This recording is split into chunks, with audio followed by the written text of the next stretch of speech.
There's no fancy TV stuff going on for the recipe today. It's all happening live while you're watching. We don't have much time. We've got an hour to make this dish. I want to introduce the surfing chef, Steve Gellas, this morning, and we're going to make cioppino. Yes, we are. The surfing chef, what's up with that? Well, I do surf when we have waves in Virginia Beach, which is like hen's teeth sometimes. Yeah. And then once we finish surfing, hose off and drive out to Suffolk and start cooking. All right, and if you catch anything good in your teeth, you can throw it right into today's dish. Let's start by giving the folks at home the list of ingredients for making cioppino, and we can show you we've got them all on our kitchen counter. We have some little neck clams from the eastern shore of Virginia. These are mussels from New Zealand. Then we have Gulf brown shrimp from the Gulf of Mexico. The scallops are off the coast of Delaware, and local rockfish here in Virginia. Right, okay, and we've got some herbs and spices here, and again, Yes. folks, the list is right on your screen there, and it's also at thehamptonroadshow.com, so you've got a little time to gather this stuff, or just take note if you want to go to the grocery store after the show and make this for dinner tonight. We're going to come back and check in on your progress, because you're going to start making this now for us. Yes, I am. Right? Great. First step, what, a little olive oil? Can I Little do olive it? oil, go ahead. All right, let's Fire get it over up. to John Cash, find out what the weather's going to be like today. It's beginning to smell really good in the kitchen, Carrie. Here we go. I know, you know what the surfing chef Steve Gellas and I were just talking about?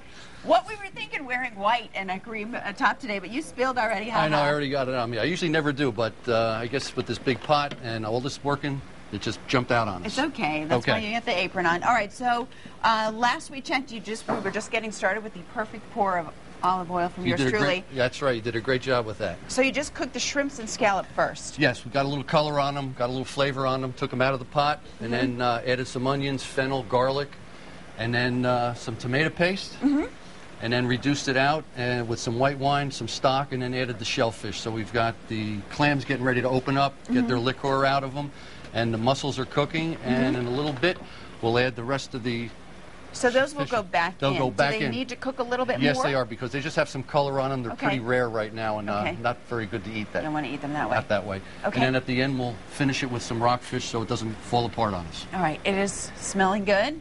Don't Thank worry you. about the spill. I won't. We'll fix you right up. All righty. All right, we are also cooking up some trouble this morning. Behind the scenes, we're trying to get inside the male mind. We're going to answer your questions in a little something we like to call the bromance.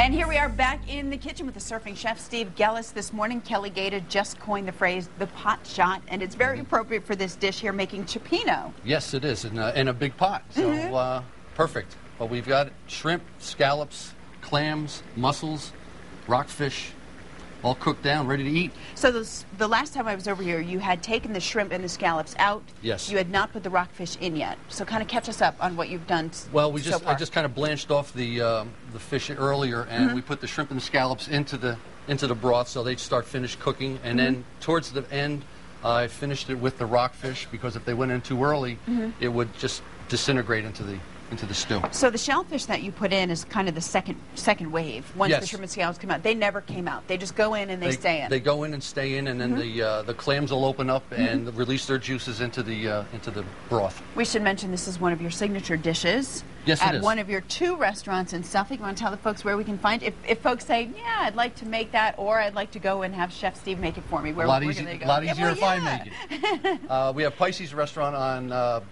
Main Street in downtown Suffolk, 115 Main Street, and right around the corner, directly around the corner, is Primo 116, which is a 55-seat Northern Italian tablecloth, Right. which is where I cook. Little restaurant. Little, cozy. quaint, cozy, neat little restaurant. But room for you. Yes, always. All right, so now what are you going to serve this with? What we'll do is we'll plate it into the bowls, and we have some fresh bread. This is one of the breads that I make at the restaurant each day, and it's a baguette, crusty baguette. And so we'll just put them into the plates, put some baguette on it, and finish it with a little bit of basil. And you're recommending a white? Yes, with this? 2 whites. One's a Trebbiano, and the other is a Pinot Grigio, light white, dry Italian wines. Nice. I've never heard of this one, a Trebbiano. Trebbiano. Trebbiano. Okay, so how does this compare to a Pinot, which is a little sweet? It's a little drier. A little drier. Mm-hmm. All right. Well, we're going to get to try this in just a little bit, and there's enough for everybody. I feel your eyes are on me from over there in the living room. I'm going to get the plates going now while John gives us the answer. Well, I'll let you do the honors. Well, unless you want to get dirty. I don't. You already spilled on yourself, so you can do it. Okay.